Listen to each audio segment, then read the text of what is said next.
This is the Bates Bobcast, our weekly podcast about the week that was in Bates athletics.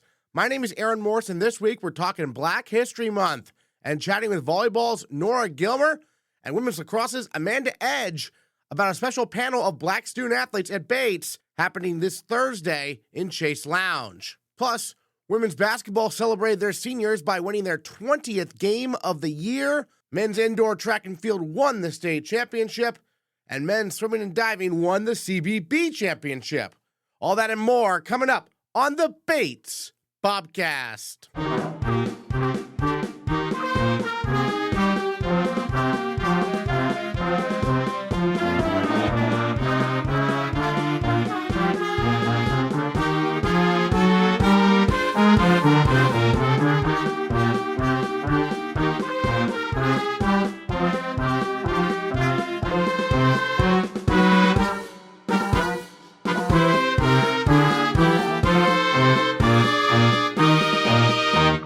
In recognition of Black History Month, the Bates Athletes of Color Coalition is hosting a panel this Thursday at 7:30 p.m. in Chase Lounge called Our Stories, Our Impact, Experiences of Student Athletes and Coaches of Color. To preview this exciting event, we're joined this week by two of its organizers, volleyball sophomore Nora Gilmer and women's lacrosse senior Amanda Edge.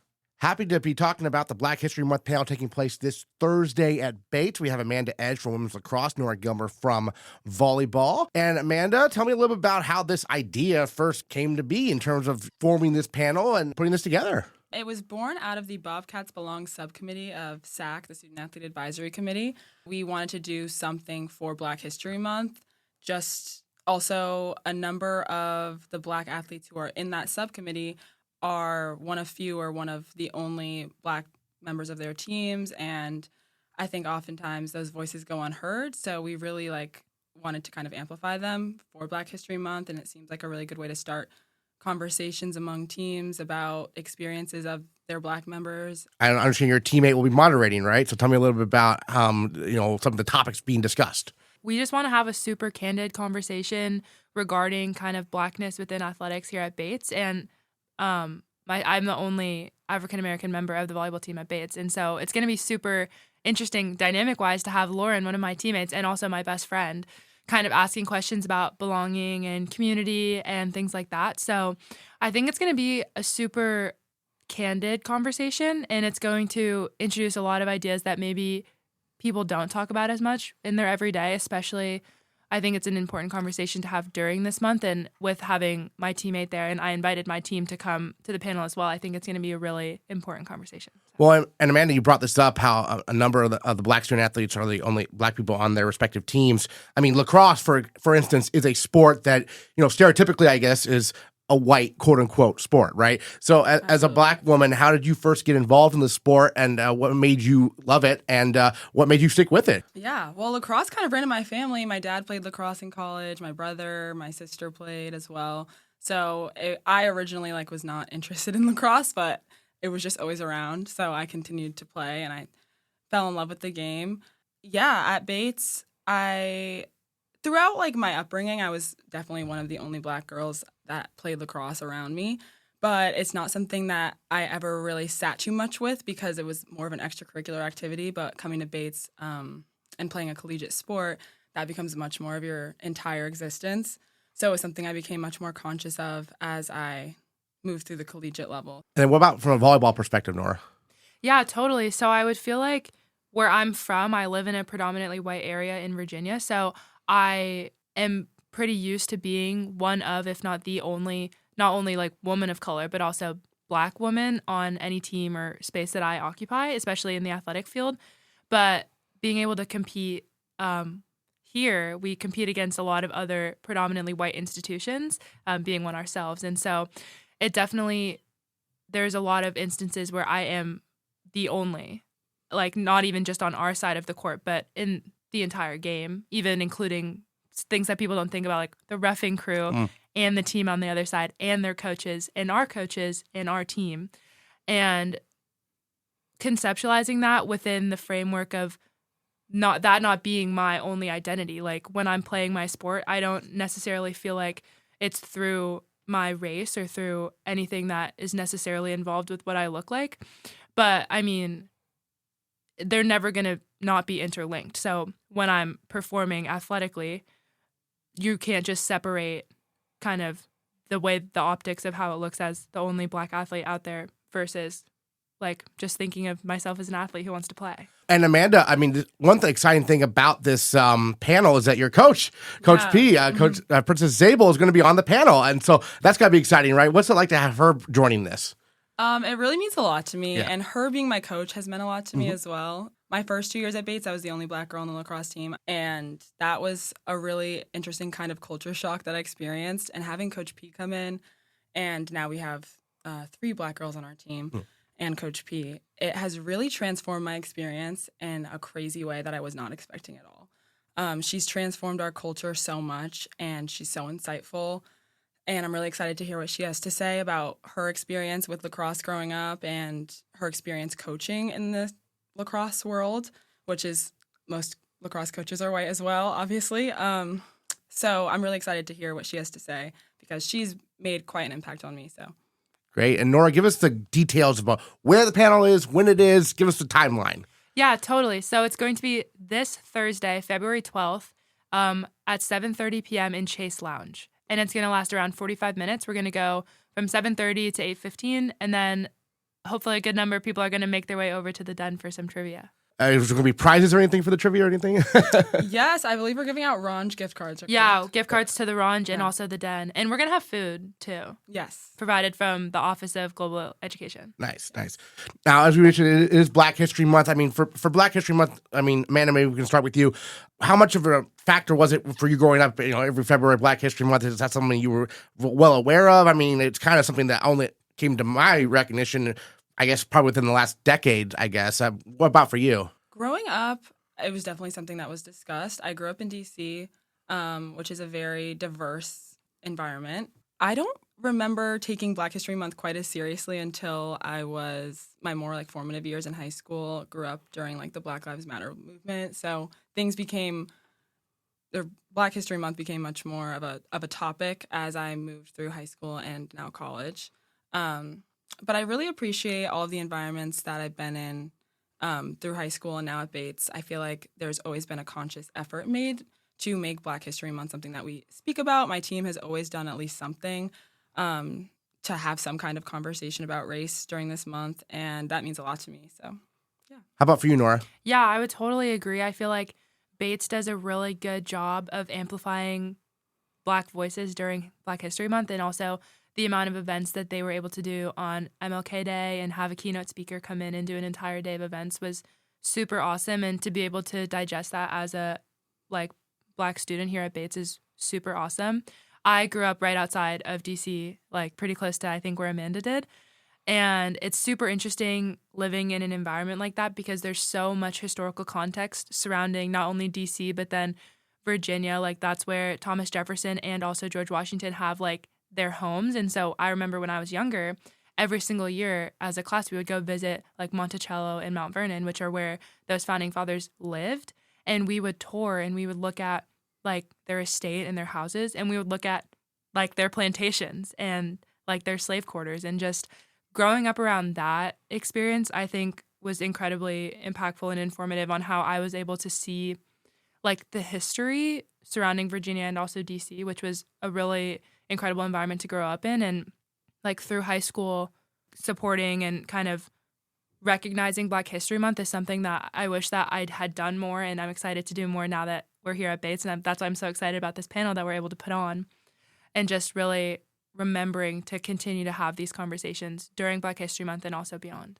Outstanding. Well, Amanda, any other thoughts you wanted to mention? Anything else you wanted to say about this panel people should know about? I would just love as many teams and community members to come out as possible. I really hope it can be a space where we spark meaningful discourse about realities of Black athletes at Bates and just in their sports more broadly. I think it's a really important discussion to be had, and I'm really excited. All right, Nora, anything else you want to mention about the panel? Yeah, we have a really good selection of student athletes across multiple sports seasons, sports teams, and we also have a coach representation with Coach Princess. I think it's going to be a really good and productive conversation. So if you have time to even just stop in, I think it's really going to be worthwhile. Thursday, 7:30, Chase Lounge. Amanda Edge, Nora Gilmer, thanks so much. Thank you. The women's basketball team is 20-2, 7-1 in NESCAC, ranked 11th in the D3Hoops.com top 25 poll, and 10th in the Women's Basketball Coaches Association poll after the Bobcats swept Trinity and Wesleyan over the weekend at Alumni Gym. The Bobcats defeated the Bantams 69-49 on Friday and followed that up with a 65-61 win over Wesleyan on Sunday. Junior Sarah Hughes played a key role in helping Bates survive a strong effort from the Cardinals, scoring 10 of her season-high 19 points in the fourth quarter, including the game-winning shot with 37 seconds left. Hughes joined us live on the broadcast after the victory. Sarah, I remember 2 years ago in the post-game press conference, I called you the ultimate closer, and you revealed that again today. 19 points, 8 of 12 shooting. What was your mentality down the stretch, knowing your team needed some buckets here? I mean, we knew we needed high percentage looks, and the more ball movement we got, the more touches we got, the more open the shot was going to be. And take us through the inbounds play that got you open in the corner. Yeah, I mean, we used to run that play my freshman year, and I scored a lot off of it, and we only just brought it back this year, so it kind of felt good to hit it again. When you caught it, and when you release it, do you know it's kind of going in? Yeah, you I do. Feel it. Yeah. And then when you're at those big free throws at the end, what's your mentality at the line? What do you kind of do? I know Keenan Sparks on the men's team says, I sing a little song to myself. What do you do at the line? I do nothing. I just visualize it going through the rim and look at the rim, think of nothing else, throw all the thoughts out. Yeah, and I mean, obviously Wesleyan, they're a team that on paper, they were 1-6, so on and so forth, but they obviously provided a big challenge today. How are you able to respond, in the fourth quarter there to get the win here, you think? Yeah, I mean, we're a battle-tested team. We've played a lot of good competition, and we just knew even when they went on runs, we can respond, and it's always in our control. Certainly, and then, I mean, it was senior day today. You're a junior, but tell me what it's like to get this win for the seniors, and what was it like celebrating them also? Oh, man, it feels great. I mean, these seniors have given so much to this program, and they've been such great leaders this year, and it just felt really great to get that win for them. Certainly. Well, any other thoughts you wanted to share on, this weekend? And 2 more wins for the Bobcats, 20 now on the season. Yeah, I mean, shout out Bates students. I feel like we had a really good turnout these past 2 weeks, and we are fueled off of you guys, and it's awesome. Sarah Hughes, 19 points, 8 of 12 shooting, closing it out. Thanks so much. Thanks. On Monday, Hughes was named the NESCAC Player of the Week for the second time in her career. Meanwhile, Bates men's basketball guard Jamari Robinson was named the Maine Co-Rookie of the Week after he scored a career-high 27 points at defending NCAA Division III champion Trinity on Friday and followed that up with a team-high 18 points against a nationally ranked Wesleyan team on Sunday. Although the Bobcats dropped both games, they are still 16-6 overall on the season and 4-4 in NESCAC, with 2 home conference games remaining this Friday and Sunday at Alumni Gym. Speaking of exciting home contests, the track and field teams hosted the Maine State Meet on Saturday, with the men's team capturing their second straight indoor state championship. Junior Evan Berthiaume was named the track MVP of the meet, winning the 60-meter dash in a personal record time of 7.08 seconds, prevailing in the 200-meter dash in 22.48 seconds, and helping the Bobcats win the John Corcoran 4x400 relay in 3 minutes, 28.11 seconds. Well, Evan, before we talk about the Maine State meet, tell me a little bit about your background from Rhode Island. Tell me a little bit about growing up, I guess. How did you first get interested in track and field? Yeah, so it started in middle school, and I was part of the cross-country team. I never really felt like long distance was for me. I think a lot of the, like when I wanted to be fast, like it was in like baseball, it was like in basketball, and I saw like I had some more speed in those kinds of like short sprints. So when I had the opportunity in high school, I decided to do more of the like the sprinting events, and yeah, so I did those for 4 years. I most liked the 200 meter. And anything below that, I think the 400 is always what I was thrown into, but not my favorite event. But so I went to college, just kind of continued that with the 200 being my main event, and just stick it between that 60 and 400 for alternates. So in high school, did you focus on track and field exclusively, or did you still play other sports? I focused on track. Okay. Yeah, so indoor and outdoor. Yeah. What made Bates a place for you? What appealed to, when you were looking at colleges, what appealed to you to come up here? Yeah, I think the first thing is coach. Coach was a great recruiter. He did a great job just like showing what the team culture is like very accurately, but that really stood out to me. And I think that how he portrayed the team culture and I guess our goals as a team back when I was in high school is like very accurate in how I envisioned it, like when he was talking like in the recruiting process. You're a junior now, but tell me a little bit about when you first got to campus, the experience of collegiate track and field. Do you remember adjustments you had to make compared to high school? Yeah, definitely a lot more volume with the workouts, a lot more stuff in the gym, and just a lot more like volume. Yeah, volume and training, and the team dynamic was a bit different. I think that the leadership was a lot stronger, even than when I was an underclassman in high school, and that's all been really awesome.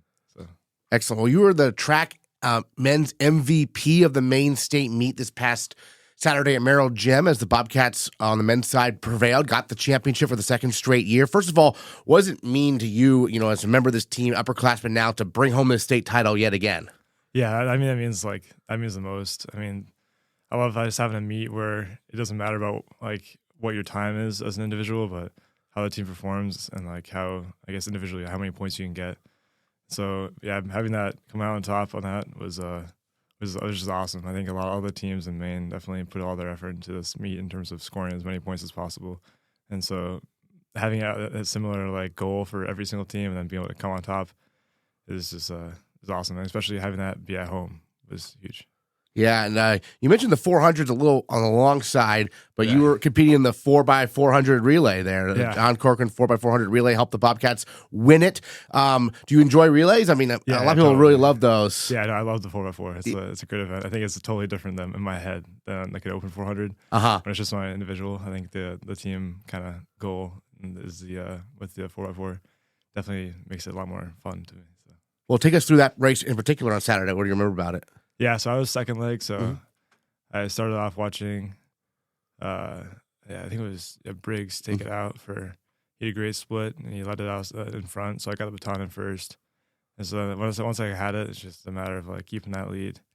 And and I think the most energy I've ever experienced is at the Maine State 4x4, since it's like one of the last events, and it's just everyone's so hyped up, energetic, and especially when it's a close competition between us and Bowdoin at the time, and they were also in the relay. We had to beat them, so in a different heat. But all the teammates just had so much energy to bring, so that made it awesome.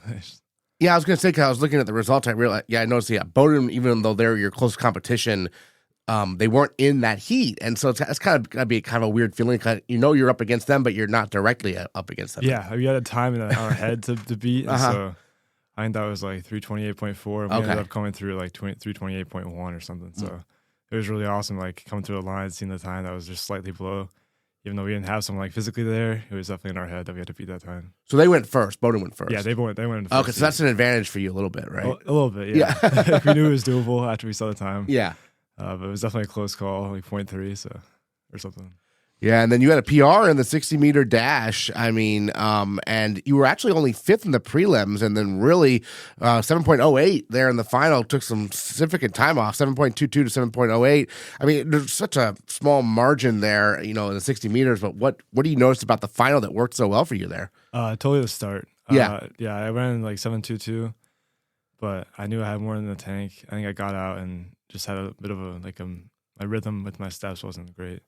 And so I was happy I made the finals. That's all that matters in that prelim. So once I got in the finals, I just focused on the start, trusted my top end, and was able to finish. And then take us through the 200. You also won that one. Yeah, the 200. That was I was seated not first, just how the works like seating and bank track times versus flat track times. So I knew I had the potential to win, but the guy I was going up against was at a later heat, basically for first. And so I was just really. Yeah, I had to get out hard. I was in lane 6 too, so I didn't really see anyone. Couldn't go off of anybody, so just had to go out as hard as I could and hold on. I think the last part of that race is really what helped me out the most of the time, though. So of these, what's your favorite event? 200 for sure. 200 is your favorite. Yeah, that's like the best. Yeah. I can actually think during it. I kind of like thinking a little bit. The 400 is too much thinking, and the 60 I can't think of anything. So. Gotcha. Interesting. So the 200 is on the right, just right, sort of. Yeah, it's just perfect. Yeah. And then obviously you get a chance to watch a lot of your teammates compete and everything when you're not out there yourself. What were some events that kind of stood out to you just watching things? My favorite event to watch was probably the 4x8. Sure. There's like a tradition where they shut the lights off, and that was really fun to watch the most men's and women's team compete. Yeah. And on top of that, yeah, I mean, really great. I think the 800 was awesome for the men's side, and the 600 for the women was great, and the 400 for the women was awesome. So honestly, all the team, like all the events, I enjoyed watching whenever there was a Bates runner in there. So Yeah, it's kind of a long day, right? I mean, how spread out were these events for you, and then how do you keep yourself kind of, focused between events, sort of? yeah, I think my first event started at 11:50, so warm up like 45 minutes before that. Yeah. And then the last one was around, it ran late with some stuff going on, but it was probably like 4 o'clock around about at 4:30. So yeah, staying warm is crucial. I couldn't sit down.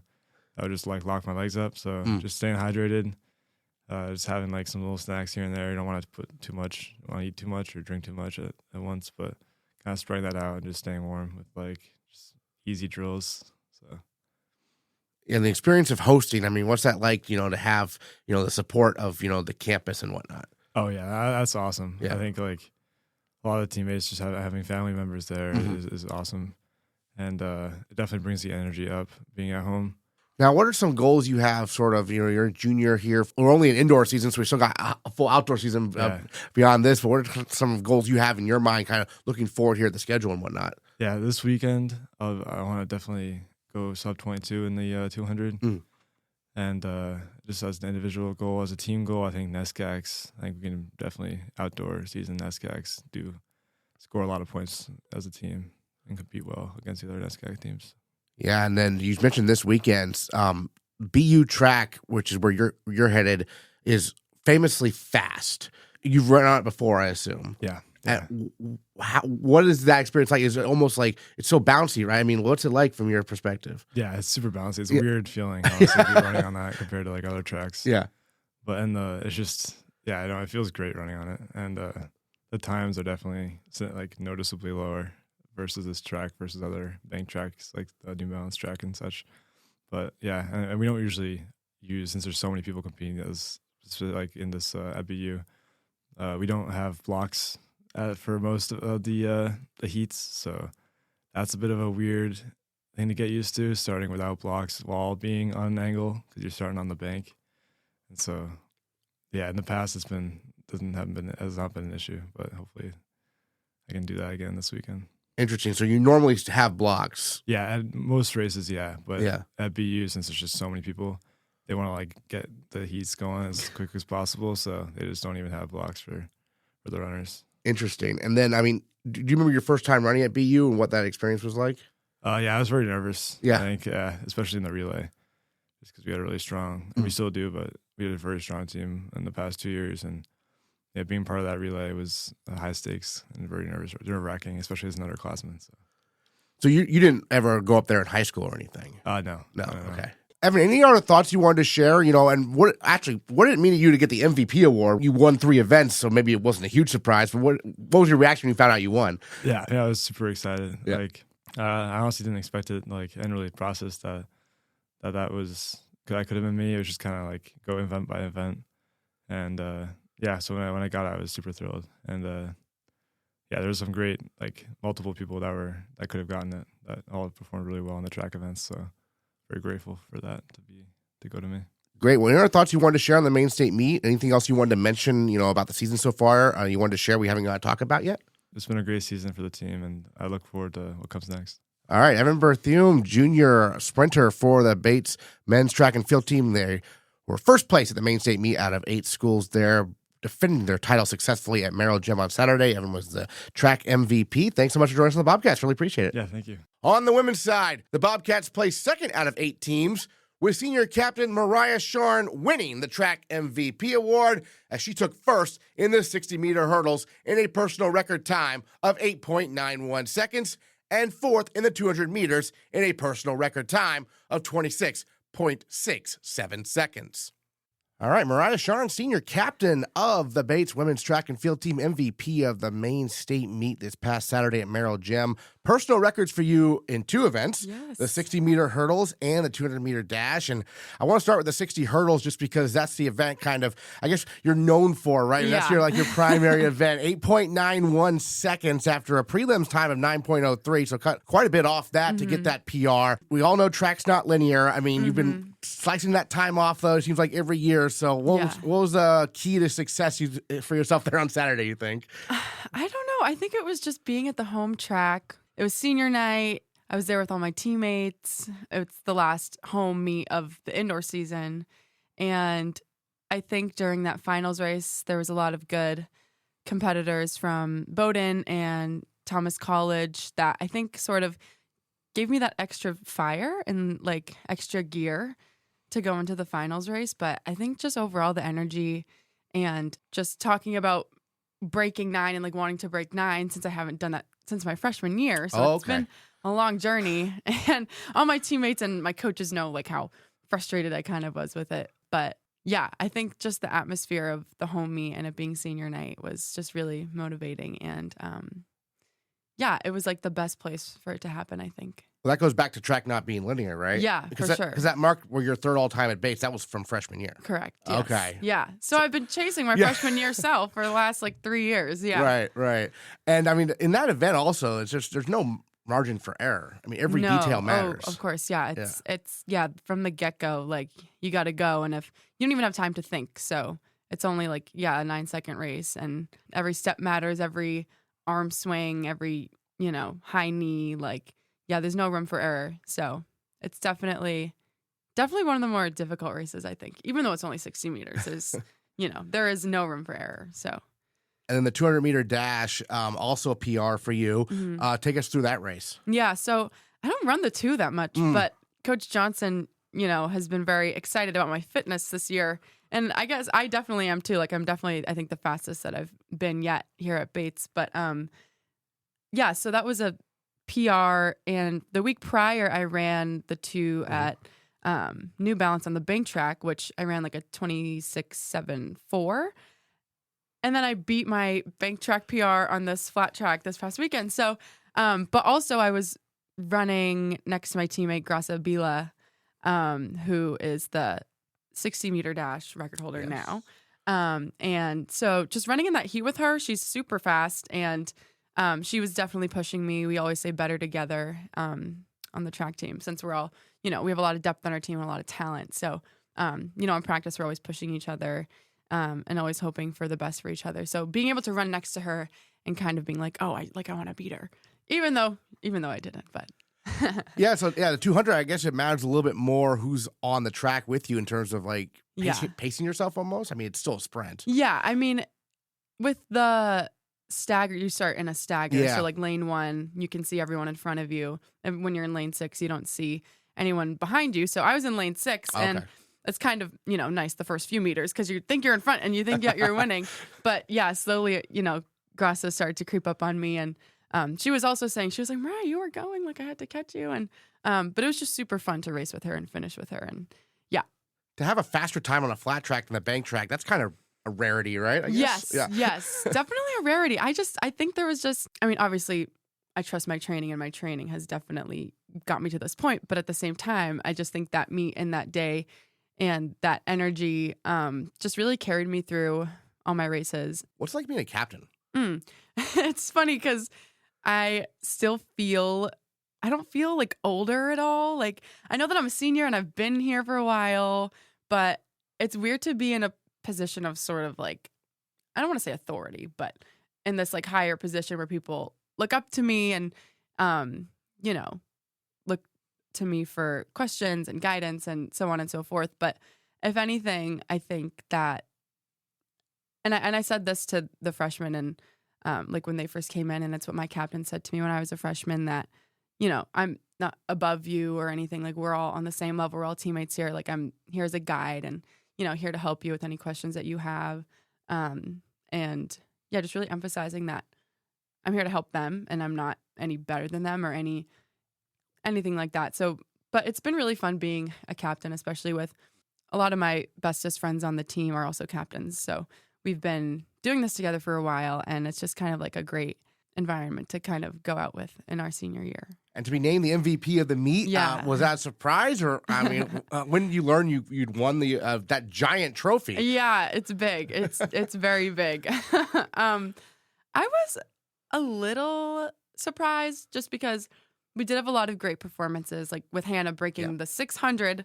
And a couple weeks prior, she had been, I think, number 6 all time in the 600 as a freshman. So she's, an absolute beast, and she's going to go insane places the rest of her time at Bates. But I was a little surprised, but also, I was really, really proud of my 60-meter hurdle performance and my 200 performance as well. I was not expecting to PR in the 200, but it definitely felt very rewarding. Like I said, I haven't broken 9 since my freshman year, so it's been a really frustrating journey. So to finally do it and to get that recognition felt really good. And, like I said, all my teammates came up to me after the race, and I was crying, they were crying for me. So they just know how much it meant to me. And yeah, it was really nice to know that everyone was kind of following along, knowing where I was at. Not to harp on it too much, but had you broken 9 in practice between your first year and now, or probably? Yeah. It's always been there. Yeah. It's just we keep saying, track is not linear, and it's also a very mental game. And I think honestly, half of it this whole time has been a mental thing. I've always known that I've had it because I've done it before. Yeah. So yeah, I think it's just a matter of trusting yourself and trusting your training and being patient. Definitely. Now the next step is to break 8.9, right? Yeah. Yeah. Honestly, I mean, it's the middle towards end of the season, and I think the best performances happen at this time. And Coach Johnson said to me at practice yesterday, he was like, just because you ran a PR doesn't mean it's going to get easier from here on out. So yeah, we're still going to train hard and just hope to run faster. I know the track team's going to a bunch of meets this weekend. There's 3 different meets. Which one are you going to? Yeah, so I'm going to Tufts on Saturday, only with a couple other of my teammates. And then there's some people going to BU on Friday and Saturday. And then there's the Lynn Ruddy meet at Bowdoin, which is the multi-meet, as well as just the regular invitational on Saturday. So, yeah, there's a lot going on. But, we always do a good job of keeping track of how everyone's doing and checking in on everyone. The group chats are always blowing up. So even though we're all in different places, we're all still very much, watching each other and supporting each other. Yeah. So Tufts on Saturday for you, is that another 60-meter hurdles or anything else?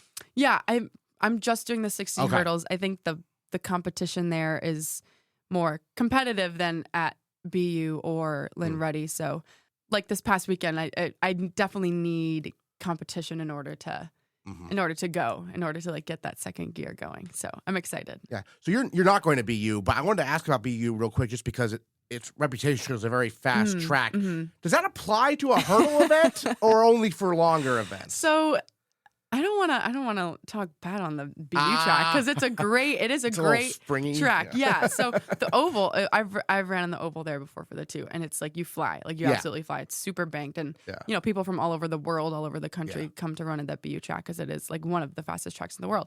However, the infield, the straightaway's on the infield, and it's not really, doesn't really matter for 60 hurdlers, 60 dashers. Yeah. It's a little hollow. It's kind of so I've hurdled there before, and based on my experience and coach's experience of hurdlers hurdling there, he decided that Tufts was a better choice, and I agree with him, and I'm excited to go. So gotcha. Excellent. So, I mean, in terms of the women's track and field team overall, we touched on Hannah and what a debut season she's having so far. Anything else from a leadership perspective that you're really proud of to see from this team so far this season? Yeah, I think historically, I think the men's team they've won Maine States the last couple of years, and they have a lot of depth. Not to say that we don't, but I just think this year there's a lot more. I feel like this year everyone is definitely on the same page, and commitment wise and energy wise, and there's something, I don't know how to put it into words, but there's definitely something different about this era of Bates women's track and field. And it's just nice when people, or when my teammates, ask me how my race was and if that was a PR, so on and so forth. And everyone's asking that about everyone, like sprints and distance. Like it definitely feels like one team, one dream. And the freshmen are totally like stepping it up this year. Like Charlotte broke 60 on a flat track. Temperance broke 12 meters in the shot put. Like there's just so many amazing performances from the freshmen going around. And yeah, like we mentioned, Hannah, and so many more. Yeah, honestly, I'm learning a thing or two from them. And I think a lot of the upperclassmen can say the same.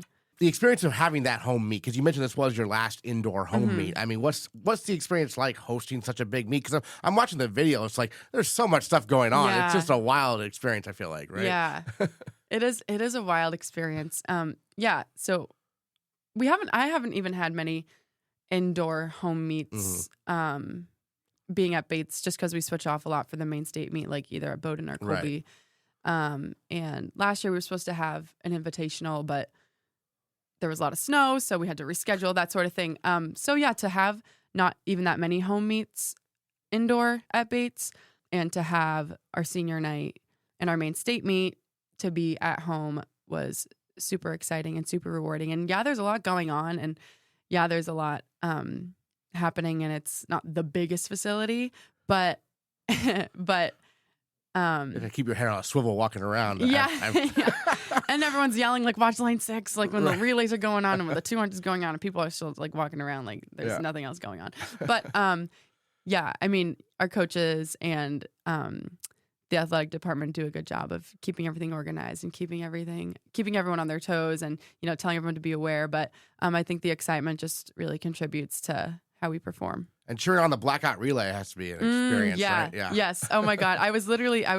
When we were watching the blackout relays, I was just thinking, like, dang, like nothing's gonna match this energy, and like where am I gonna find this sort of like energy, you know, after track? You know, it's just such a fun experience being there with your teammates and making the tunnel so your teammates are running through you, and we were like holding up our flashlights and our flag, and it was just super fun. One other thing, a lot of the track athletes also sing, including yourself.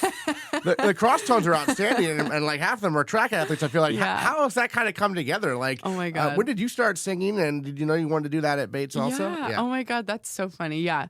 I've been singing all my life, and music is a huge part of my life. My dad was a singer. My grandmother was a singer, and my home mom side of the family sings. And, you know, I grew up doing theater and choir, and I did the chamber choir in high school. And after high school, I knew that I wanted to continue singing. I didn't really know that a cappella was like an option at Bates, to be entirely honest. But I think I mentioned to someone one time like that I like to sing, and they were like, oh, you should try it for a cappella, like the cross tone specifically. And I was like, okay. And yeah, it just sort of happened, and I wasn't anticipating on doing a cappella when I came to Bates, but I wouldn't want it any other way. Like, it's really a great creative outlet to have, and I did not want to stop singing after high school. So the fact that I found the cross tones, and I have this environment where if I had a stressful practice or a stressful day of class, like I can, at the end of the day at 8:00 at rehearsal, you know, be with my friends in cross tones and sing together. And yeah, it just brings a different sort of fulfillment. You know, music is a universal language, and it's definitely a big part of my life. And I'm glad that I can share it, honestly, with my teammates who are also in a lot of a cappella groups, and who 4 of us are in the cross tones now. 3, one's a sophomore, 2 are freshmen. And my coach is mad at me because we have a lot of track and a cappella time conflicts sometimes. Oh. So I told them that they're just going to have to figure that out themselves at some point. But yeah, it's really special. And, you know, Bates makes sure that you can do everything you want and everything that you're interested in. So I'm glad that I'm able to do all the things that I love to do. Yeah. Great. Well, it being your senior year, I mean, the indoor season's still going. Obviously, we got outdoor coming up after that. What are some, I mean, now you said a couple PRs this weekend. Do you have goals in your mind, kind of, you know, what you want to achieve before you wrap things up here, kind of? Yeah. Well, I definitely want to go to nationals. Of course. Everyone wants to go to nationals. Yes. I think last time I checked, I hope this is correct, but I think I'm 20th in the nation right now. Okay. With my hurdle time. But, you know, things are always changing. People are always running faster. So next couple meets, I just hope to bump down that 8.91 mark and bump up my standing in the nation. But that's definitely a big goal of mine, and a goal that I have had, you know, since I was a freshman. And if I'm able to do that, either indoor or outdoor, to close out my Bates College track and field career, that would be amazing. Yeah, what does it normally take? I mean, 8.91 is really good. I know. I mean, we had Allison Hill go to nationals. She was a little lower than that. She's a record holder. Yes, but I mean, yes. I know. She was ranked number 1 going in. Yeah. I mean, have you ever talked with her? Or Oh my anything? goodness, no! But I want to so bad. Allison, if you're listening, if she's listening, I think about you every day, kind of. Coach Johnson and I are always talking about you. So, but we always use the term trackflation, which is track inflation, and how the last few years have been like extra competitive. And I think it has a lot to do with the D1 requirements being also inflated and people resorting to Division III as like their second option. But it's I think 8.91 is it's definitely a good time. We say like the bubble, like if you're on the bubble of going to nationals, it's definitely a bubble time. Okay. But I think I'll definitely have to push a little more, run a little faster. But typically a sub 9 range is what would get you to nationals. I'm not sure about outdoor, but like I said, it's always changing, and like you could be improving, but other teams could also be improving at the same rate. So it's just about trusting your training and, trusting yourself as an athlete. And it's not a team sport. Like at the end of the day, it's you who's running your race. And you just got to trust in yourself. All right. Moriah Scharn, MVP of the women's Maine state meet in the track category there. In the 60-meter hurdles are PR now of 8.91 seconds. Also PR in the 200 meters, 26.67 seconds. You are headed to Tufts on Saturday. Yes. We'll keep an eye out for possibly another PR in 60 hurdles. We shall see. But congratulations again, and thanks so much for joining us on the Bobcast. Really appreciate it. Thank you so much. The number 24 nationally ranked Bates men's swimming and diving team broke 3 school records on their way to capturing their second straight CBB Championship on Saturday over their rivals Bowdoin and Colby up in Waterville. Senior captain Marrich Somridhivej broke 2 of those records by himself, eclipsing his own mark in the 200-yard breaststroke with a time of 1 minute, 59.99 seconds, and swimming the opening 50 yards of the 100 breast in a record-breaking 24.86 seconds. He also helped the 200-yard freestyle relay set a new Bates standard as the Bobcats combined to win the race in 1 minute, 20.02 seconds. And oh, by the way, he was also part of the 200-yard medley relay, which won in 1 minute, 27.26 seconds, the third fastest time in all of NCAA Division III this year. Somridhivej is our male Bobcat of the week, but after all that effort, he is feeling a bit under the weather. So we had head coach Peter Casares sing his praises and talk all things Bates swim and dive. Yeah, Marrich has been putting together a season to remember. It started over the summer, really focused in on doing the weight room work that he needed to, staying in the water, working on his strokes and his conditioning. And he's just, day one of the season, we did a long set, 40 100s on 130 to bring the team together, to swim, to raise money for cancer, to just do something aerobic and conditioning oriented, which is something Marrich never would have been able to do just 2 years ago. And he was amazing, and it opened my eyes then, and he's just rolled one thing into the next all season long. So I'm almost getting tired of being surprised by him. Like you just don't expect to see the times. Like he broke the NESCAC record in a dual meet in Middlebury. We worked hard going into that. We worked hard going into the CBB. And he broke 3 school records, and one of them is ridiculous, like the 50 breaststroke record on the way out to the 100. So at the halfway point of his 100 breast swim, he was faster than he's ever been in the 50 breast. And it's outstanding to see it. I give him a lot of praise. He's had a really good mindset all year long. He's been consistent. There's been some bumps in the road with a concussion, and like he's a little bit sick now. But he is so on a mission right now and believing himself and the process of things that the times are coming. So he's doing that special thing right now where he's in great shape, he's confident, and he's thinking about how to swim races instead of what time he's going to go. And the times are just really surprising. Correct me if I'm wrong, but he was not a recruited athlete, right? I mean, that's pretty remarkable. Yeah, so he walked into my office in I don't know, March, April of his senior year, and he had gotten into Bates, and his high school coach wrote me a note and said, there's a guy coming. He just started to swim breaststroke. He swam it 3 times. I think he'll be pretty good. And so I was like, sure, I'll give him a look. We already had recruited in our class at that point. We had some very fast breaststrokers on the team currently, and I was impressed with who he was during the interview. I really have a lot of respect for his high school coach. She has worked side by side with me over swim camp for years. So I told him there'll be a spot here if he wants to swim, and he was thankful and grateful that we would let him, join the team. And so he came in freshman year, and he really did not have the background to be a collegiate level swimmer. He'd been swimming maybe 12 weeks out of the year. And many of his peers had been averaging 45 to 50 weeks out of the year and could handle what we were doing. So he held on for dear life throughout all of our practices. And sometimes I wasn't even sure if he should be in the open swim lane or on the varsity swim team. So it was... We chuckle about it now. We chuckled about it then, to be honest with you. But he shrugged it off, and he just told me recently he wasn't sure if he was going to even travel to our first dual meet of his career. He might not make the travel squad. And I did put him on the D relay, so our fourth relay in terms of our depth. And he jumped in and outsplit everybody else. So, that's the legend of Marrich, Somridhivej. I assumed he just left early and fall started and had some made-up time on the board that nobody caught.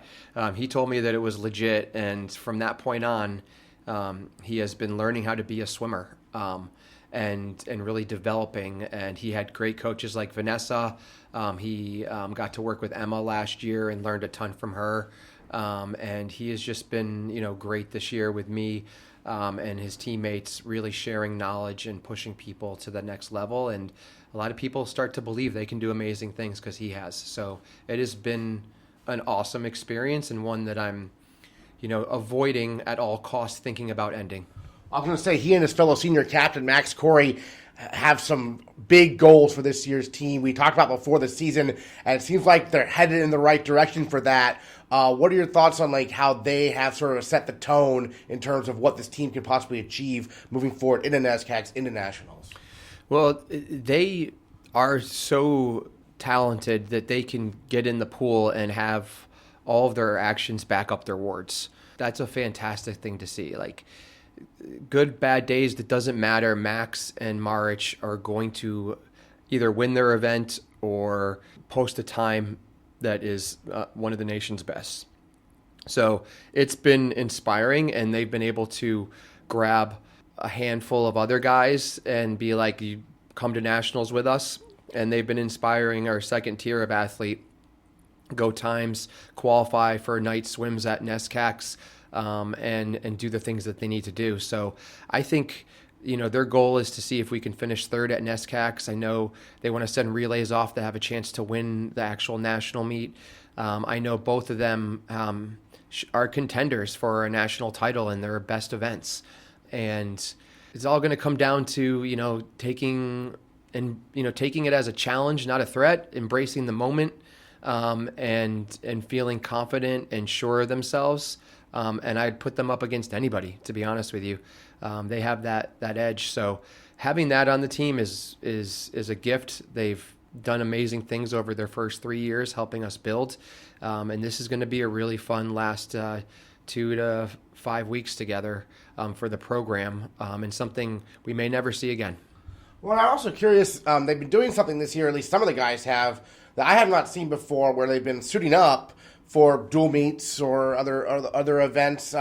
Normally that's not the case, right? Can you tell me a little bit about what's behind that strategy, to suit up or not to suit up? That's the question, right? Yeah. So swimming traditionally has been a sport that you swim fatigued, you swim tired, and you see how close you can get to your lifetime bests in season. And so I always had this theory, if you're within a second of your lifetime best, tired and beat up during our training, you are going to blow away your lifetime best at the end of the year. We'll see a 3-4 second drop at NESCACs. If you're swimming 4 seconds slower than your lifetime best, well, we're probably going to get to your lifetime best. It's going to be one of those years where a good swim at NESCACs will get you to where you've been, and you'll be right on where your best times have been. The world of tech suits has been evolving across the nation in all divisions and even at the international and pro level. People are wearing them more. Going fast is really a smart move for your sprinters. And to be honest with you, like a lot of people really benefit from the compression on the legs, the recovery, and the speed they can get in and out of walls. And so, you know, a lot of coaches and athletes have decided that it's good to practice that. It's good to go fast. It's good to be comfortable with that. And you don't need to be far away from your best times to go best times. And so there has to be a switch in your mentality of like, oh, these big drops come at the end of the season, to, okay, I'm going to get a little bit faster each time. You know, Marrich's 53.07 is, you know, like, it's not going to be all of a sudden 49. You know, it's probably going to be half a second faster, maybe even more if things are really going well. And that's different than a couple years ago, but heck, he came in at 58 seconds. So, you know, he's already the NESCAC record holder, and he's second in the country right now. And that person is also suited. So it's apples to apples when you look at things. And our guys are just taking advantage of it in practice, even in dual meets. We have to be respectful of other teams. Like, if, you know, like Gettysburg came here and they didn't bring any of their tech suits with them because they were coming off their training trip. So we just went briefs against them. And the team swam fast and was surprised how fast they could swim without their tech suits. So that was a plus. But if the other teams are doing it, if we want to go fast, if people want to see what's happening and practice being at your best over and over again, it's a really good idea. And it's something that we've embraced this year. And I've had the guys and women that have wanted to do it whenever they want, as long as we just talk about it beforehand. Great. What else stood out about the CBB meet to you on the men's side there to get that victory? What else what were you impressed by from the team? One of the big moments for the team is we had the only 2 male divers at the meet. So that was fun to go 1-2 on both boards and see that our diving coach and divers came through this season and helped us with that win. So huge shout out to Vova and Oscar and Kelsey on the diving side of things. The depth we've had in certain events is really impressive. We saw a couple holes that we need to continue to work on in terms of some of the events that I hope we can improve upon. But I think from the most part, it was like, hey, these guys came ready to compete and go fast. And no one was waiting around for our top 4 guys to do it for us. Everybody got involved. We had 3 or 4 guys that finished off their season at CBB, and they went lifetime bests. They swam and dropped 4 or 5 seconds in their events, and they really showed the team that, like, when we rest and go fast at the end of the year, you'll go fast at the end of the year too. So I think it was really awesome to see the confidence built, like, okay, we can swim the best teams in Maine and be in control. We're going to be ready for the NESCAC. And then when we get to the NESCAC, we'll swim well there and be ready for the national meet. But it was also really awesome that everybody from 1 to 24 on the team, 1 to 30 on the team, got faster, improved, went fast, and felt the vibe. So that's a fun part. That's a fun experience to be a part of. Great. And then also we have the Women's NESCAC Championships this weekend. Give us a little preview of that. What are you hoping to see from your team at Women's NESCAC coming up? I think our women are in a great position to go best times, improve over their seed times, and make this the fastest meet of the year. We went to CBBs and we worked really hard the week before, and I knew it was 2 weeks away from NESCACs, and I had a strong feeling that our women didn't need to be rested twice. Like, a one big rest for NESCAC was going to leave us with the best end of the season experience we could ask for. And we paid the price for that a little bit when we saw some of the racing. But we also saw some of our sprinters who are really ready to go times that really indicated that when our 200, 400 milers fully rest, they're going to be fast too. So I'm really excited for that. It's going to be interesting. You know, we have some stars on our team, and the Bates flu has hit. So we've had 3 or 4 women just stay home the last 3 or 4 days, and they're hoping that this extra rest is going to be what they need to go fast. And I think it's going to be fine. I really do. But I need them to believe in it. And I think if we have a good first day, they're going to forget all about the fact that they were sick last week and just run with it the whole entire time. We have a really good medley relay, both in the 400 and the 200 medley relay. And so those women are really hoping to do something special. And if all 4 of them do, there's a chance they'll get another month of swimming. We can't just rely on 1 or 2 fast ones to get us there. So they're all going to have to step up, and then something really amazing could happen. In terms of our freestyle relays, the depth we have in freestyle is what's most impressive to me. I think we're going to pop off some times that have us ranked higher than we currently are. But to see our A and B relay so close together shows us that we have 8 women that are equally swappable between the A and B relay. And sometimes some really special things happen when you have that big of a crew training and working together and believing they can get faster. So I can't wait to see what that group does also. All right, Peter Casares, thanks so much. All right, take care.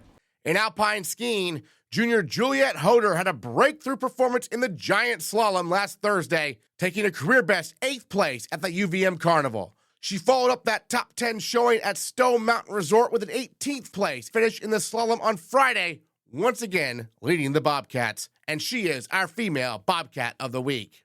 Well, another great giant slalom for you. It seems like all of a sudden giant slalom come together quite nicely. Your hometown, right, also? So take us through that race and what it meant to have your best performance yet. 8th place in the GS back in Stowe there. Yeah, it was definitely something I was not expecting. I haven't raced there in quite a while, and my freshman year it got canceled, and the previous time they tried to host due to weather. So this year we had blue skies, and the vibes are amazing, which was so fun, and I was just so excited, not really expecting much. I'd been feeling a lot better with my giant slalom skiing, and it just was a great day, yeah. And obviously, you know, for skiers at the collegiate level, top 10 is what you're really looking for each week, right? Yeah. And so to see 8th place up there, what does that mean to you? Meant a lot. I've been wanting to get a solid result this year. I've definitely been having some frustrating races, so getting that result was a good feeling for sure. And then you're from Stowe, right? Yes. So did you grow up skiing on that hill a lot? Yes, I did till my freshman year, and then I went to Proctor Academy in New Hampshire. Gotcha. So, but is it like riding a bike, if you will? Like, are you so familiar with it? It's like second nature going back? Like parts of it. Yeah. It's definitely a challenging hill. And I was a little nervous going into it as I hadn't skied there in like a year, I think. But I definitely do have some more experience on it than most people on the circuit. And then a few of your teammates also are from Stowe, right? Yes, we have a bunch from Stowe. It's a fun group. Did you know most of them growing up and stuff? Yes, I did. So what's that like to have all of them here now at Bates together, kind of a group you grew up with, sort of? Yeah, it's awesome. It's definitely fun getting to like see all these people who I've grown up with compete at this level. It's just so fun. And then you also got 18th in the slalom, which I know you're probably aiming for a top 10 or 2 here. But, I mean, take us through that race. I mean, you're up, what are you working on kind of in the slalom to maybe move up in that category also?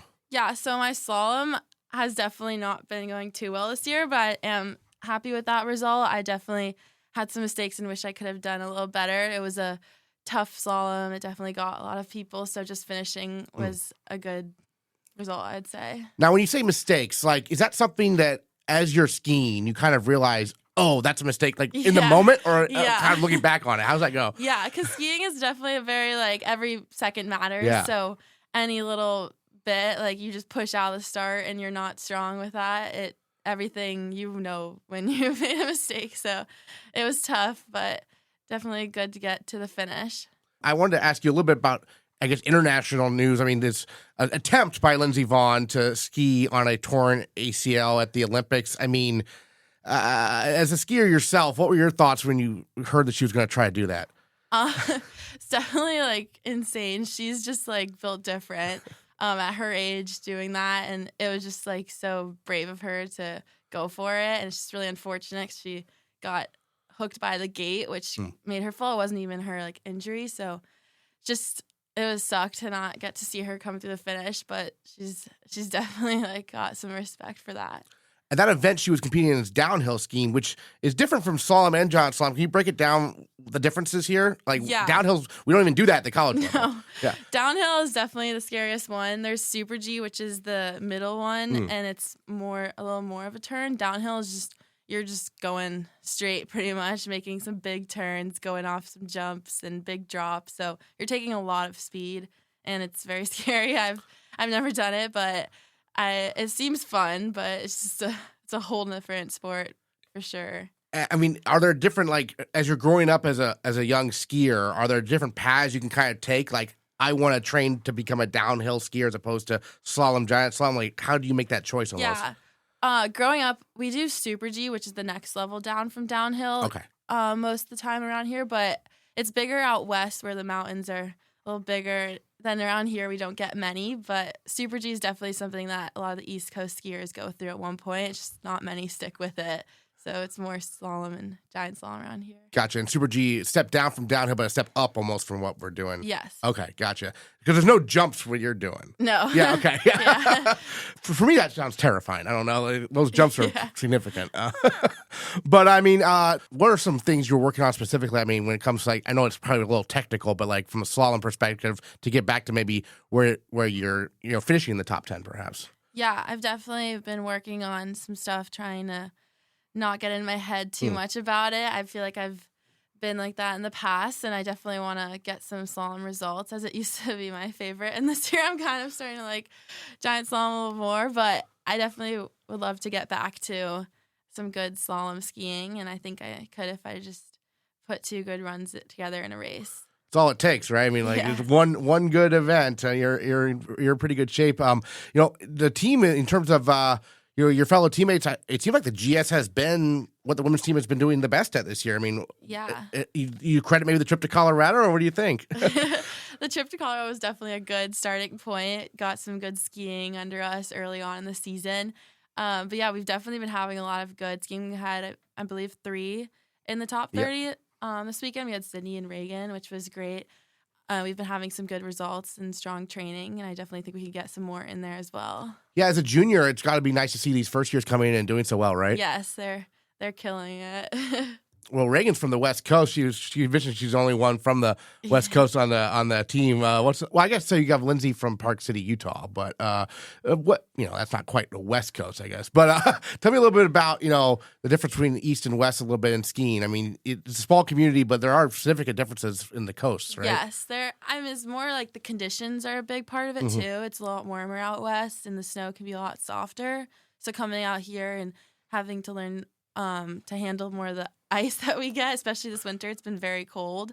It definitely, and seeing our West Coast skiers have been doing a great job with handling that. What's the bigger adjustment, east to west or west to east? If you had to go ski which you had to do when you went to nationals, it's hard. It kind of depends, but it definitely can be tough to ski on some soft snow where it's not very consistent.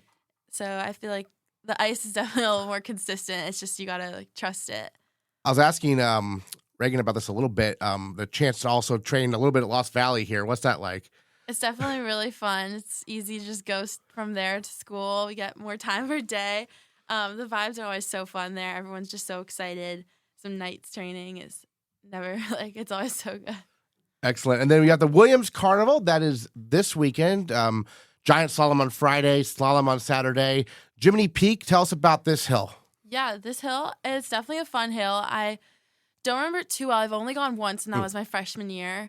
It's a little further out there, but it definitely is a very fun hill, not too crazy. It's this cute mountain. The vibes are always so fun, and I'm definitely really excited to go there. Believe it or not, it's time to start our spring sports previews on the Bobcast. The men's tennis team opens its spring season this Saturday in Orlando, Florida, when they take on NCAA Division II opponent St. Leo University at 1 o'clock. Meanwhile, the women's tennis team heads to California and begins its season on Monday when they square off against the University of Redlands at 4 p.m. Pacific Time. Men's coach Paul Gastonguay and women's coach Deepak Sharma join us to preview the spring season for Bates tennis.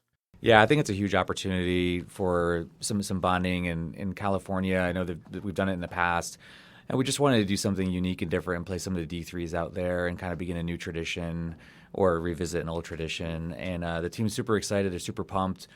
They've been working hard, and we had a lot of players abroad, and they came back in, a bunch of first years. So everybody's kind of meshing really well together right now, and so everybody's really, really pumped and excited to head out to California. How far in advance do you get to go?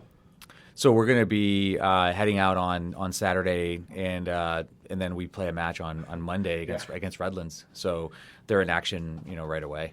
And I'm curious because I imagine you've been practicing indoors, and so these will be outdoor matches, so a little bit different, right? I mean, the transition, I suppose. Yeah, I mean, the group is resilient. They'll be able to manage it. So I think what we'll end up doing is in California, we have court time, the night before, and actually the morning of when we play Redlands, we also have a practice schedule that day. So just get them some reps, get them what they need to get used to the outdoor courts. But they've done this type of training before, and they'll be able to handle it. They'll be okay.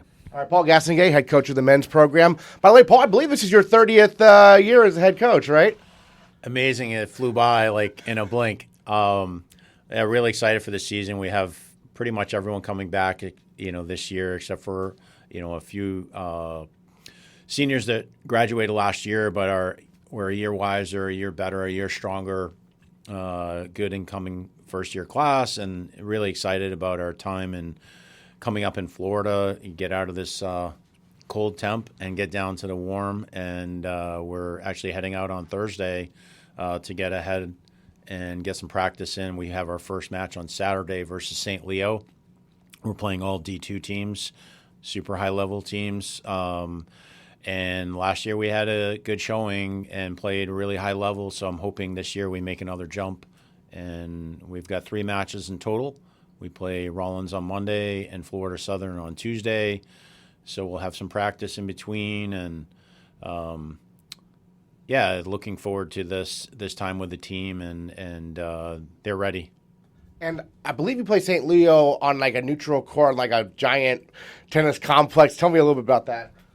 Yeah, we train at the USTA National Campus in Lake Nona, which is outside of Orlando. It's an amazing facility, over 100 courts. It's actually the home court to University of Central Florida, and they have 12 collegiate courts there. But there's also a million, hard courts and clay courts and grass. They have every surface. But we'll be playing on our hard court down there, and it's a beautiful facility, and we'll be practicing there, and we play St. Leo there on Saturday. Great. And Deepak will bring you back in here. Tell me a little bit about the leadership on your team. Who are some of your key leaders in terms of upperclassmen who are going to be, showing the younger players, I guess, the ropes, right? Yeah, well, big shout out to our seniors. I mean, Bella and Grace have done just gone above and beyond the call of duty, leading this team in person with the first years coming in and really setting the tone and doing a great job with them on a daily basis. And then Iris Westmoreland, who's our top player, she also was a captain and she was abroad. But Iris, I can tell you, like she never missed a captain's meeting, calling in at 10 o'clock at night from Denmark, and she was going for practices out there. So it just shows the level of dedication and sort of what the team is all about too. So now that everybody's back together, there's an overwhelming excitement, and just sort of everybody's working really, really hard. But the leadership has just been by committee, and these 3 have just gone above and beyond. They love Bates, they love the program, and I'm really grateful for all 3 of them. I remember you were excited that Iris agreed to be a captain because it could be a big responsibility, especially when you're abroad in the fall. What makes her such a strong leader as a junior, and what makes her such a strong player? I mean, what's her next step as the number 1 player right now? I mean, I think Iris is just she has a lot of as a player, she has a lot of weapons. So I think in tennis, of course, you want to be able to find ways to hurt your opponents, and Iris has a lot of different variety and versatility. I think also she's just strong mentally. She's out there. She loves to compete. She loves to train. She loves to be with her teammates and her team. And so for me, just her taking the initiative, our culture is really rooted in taking the initiative and service. And Iris has really taken that to heart. She really, really, really takes the initiative when it comes to this team, always the first to come up with ideas. She was pinging me all during the summer. So for me, it was very natural for her. And then just with her ability and her play and how she's elevated, she's just a natural-born leader, and so we're really, really grateful for her, and so she's ready to take these next steps. So excited for Iris. Great. And Paul, how about for the men's team? Who are some of the key leaders you're counting on? Well, we have senior captain Théo Sardin, who's been a phenomenal player for us from day one. He's a complete player, all-court player, an amazing doubles player.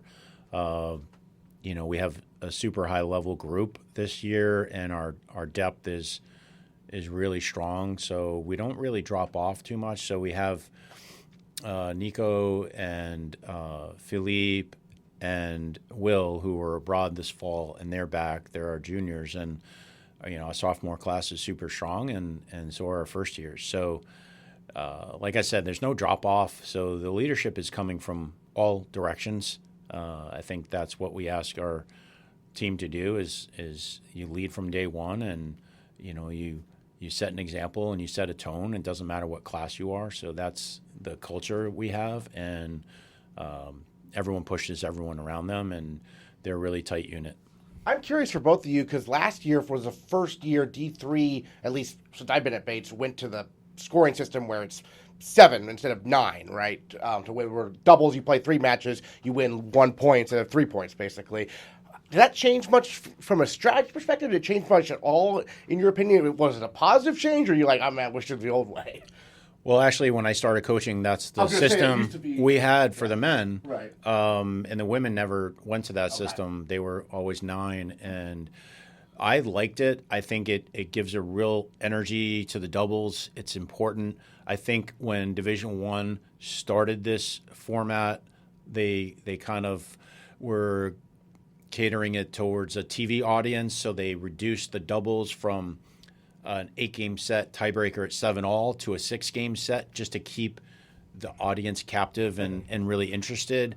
I think in retrospect, if they could go back and change it, I think they would change that and go back to a regular 8-game set with tiebreaker at 7-all. It's only a couple games different, but I think they would say that, that would have been the change they wouldn't have made. That being said, a 6-game set, the strategy that comes in is like you want to make sure your strongest servers are serving first, because on the second cycle, like you want them to serve again because it could be a 6-0 set. But I think the doubles point is super vital. Whether you're playing for 3 points or playing for 1 point, there's a momentum there.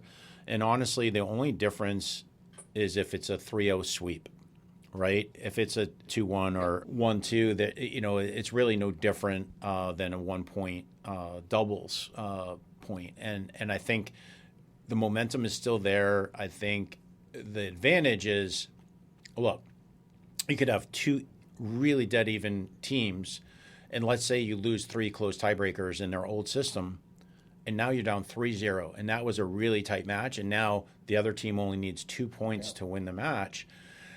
To me, there was more disadvantage in the old system, and now it's like up for grabs. Like, I get 1 point up or down 0-1, I'm still in the match. But if I am up 1-0, I only need half the singles matches to complete the victory. So I love it.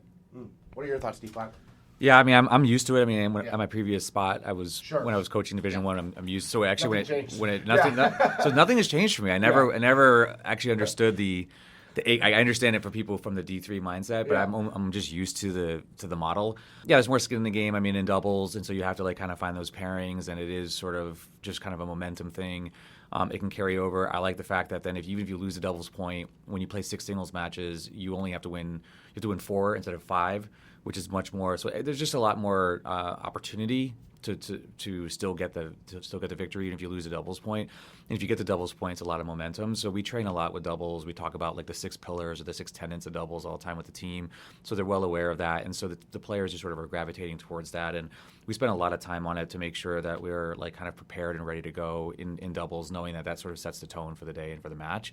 So doubles is just so mission critical to having a good day, against your opponent and stuff. So, but if you do lose it, you're still in it. Yeah. Well, great. And then let's look a little bit more at your opponents in California. We know Paul's opponents are going to be tough down there. Division II. I don't know much about these opponents you're playing. They're D3 schools in California. What, if anything, do you know about them? I mean, what are you looking for from your team on this trip? What would constitute a successful trip beyond, wins and losses? I think just seeing the team compete really, really hard, making sure that they're in control of their controllables. We talk about that all the time. Just and then making sure that they're super united and together, locked in from the very beginning. That would really be meaningful. And just playing our style of tennis and, making sure that we're just, fighting for each other and fighting for every point. I think that's really going to be key.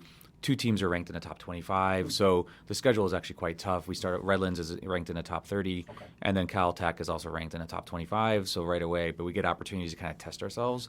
This is kind of what it is going to be like in the NESCAC anyway, so get used to it. And then we play again also with Whittier and Cal Lutheran, which are also very formidable opponents. We're going to have to play really well there as well.